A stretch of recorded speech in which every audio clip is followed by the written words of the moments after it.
السلام عليكم، ازيكم؟ عاملين ايه؟ الاخبار؟ يا رب تكونوا بخير. النهارده احكي لكم شويه مواقف غريبه حصلت معايا في اندرايفر. هو الواحد بيحصل معاه مواقف عموما كتير غريبه جدا اثناء الشغل. بس انا النهارده وامبارح حصل معايا موقفين اغرب من بعض، واحد فيهم كوميدي شويه والتاني يعني غريب وبصراحه يحرق الدم. امبارح وانا ماشي فجالي ريكويست. المشوار ب20 جنيه، مشوار صغير قوي، فانا استغربت يعني. حاجه غريبه، مشوار في كفر عبده في اسكندريه، لو انتم من اسكندريه هتعرف كفر عبده. المهم رحت اللوكيشن. بعد ما وصلت ركبت معايا بنتين، بفتح الرحله وبشوف المكان فين، فلقيته جنبي بشارعين. فبقول لها حضرتك ده اللوكيشن جنبنا هنا، الشارع اللي جنبنا. قالت لي ما انا ده محل هنا اهو، واحنا بقالنا يعني وقت طويل عمالين ندور على المحل ده ومش عارفين نوصل له. من واضح ان هم طالبين درايفر عشان يجي لهم حد يدور لهم على المكان ده. طبعا قلت مفيش مشكله يعني، خلاص. المشكله بقى ان انا بقى ايه، لما رحت اللوكيشن اللي هم محددينه ده، ما طلعش هو المكان صح المظبوط.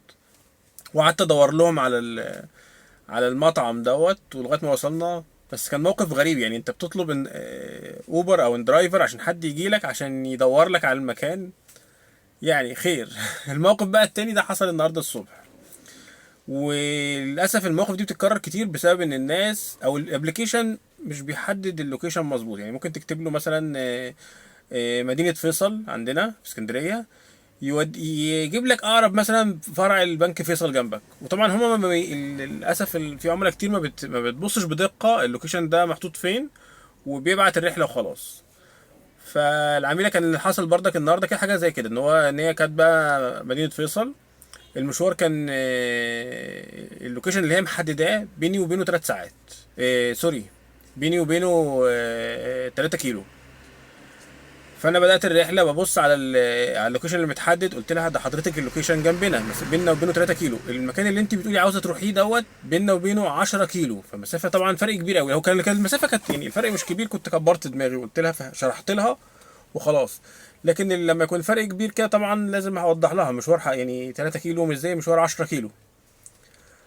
المشكله بقى ان العميله مصممه ان هي كتبت للبرنامج الموقع صح، وقالت لي دي مشكلتك انت يا ستي، يهديكي يرضيكي. طبعا قعدت افهمها، قلت لها بتقول لي انا بص انا على البرنامج انا كاتبه مدينه فيصل. قلت لها اه حضرتك كاتبه مدينه فيصل، بس اللوكيشن جنبنا هنا اهو، ده متحدد في مكان جنبنا هنا اهو. اللوكيشن حضرتك عاوزه تروحيه بعيد جدا 10 كيلو. حضرتك تحبي اوديكي بس يبقى الحساب مختلف اكيد. طبعا هي حاسه ان انا بنصب عليها ومش قادره تفهم ان اللوكيشن مكان بعيد مختلف خالص عن اللي هي محدداه. ف وعاوزه تنزل، قلت لها مفيش مشكله انزلك وهلغي الرحله. وطبعا في اوبشن في اختيار في البرنامج ان العميل محدد اللوكيشن غلط. فطبعا موقف تجن يعني، انت عمال تفهم العميل وموريه على جوجل ماب ان انت اللوكيشن اللي محدده مختلف خالص، يعني حتى كمان مش في نفس الاتجاه، لا ده العكس. يعني انا كان المفروض ان انا ما كنت حقي ما اتكلمتش معاها ولا وضحت لها المكان بتاع اللوكيشن، كنت رحت على اللوكيشن وقلت لها هو ده اللي انت محدداه. بس الواحد ما بيرضاش يعمل كده مع الناس عشان يعني هرازيها على الفاضي. يعني ليه؟ هي واحده ست ومعاها عيله صغيره بيبي، حرام ان انا مشوارها كده اهو. فانا فهمتها وللاسف جه على دماغي انا، وفي الاخر يعني انا رحت لغايه العميل لغايه عنده ووصلتها ومشيت مسافه بردك. وكل ده في الاخر ما حسبتنيش عليه، وسابت العربيه ونزلت. بس خير. وطبعا لاي موقف جديد هحكي لكم، بس بتحصل مواقف كوميديه جدا يعني واحنا شغالين.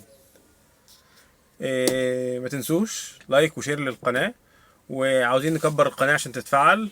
احنا دلوقتي 50 مشترك، عاوزينها توصل ل 500 مشترك، عشان دلوقتي اليوتيوب نزل تفعيل القناة ل 500 مشترك. فبإذن الله كده نوصل ل 500 مشترك بإذن الله. السلام عليكم.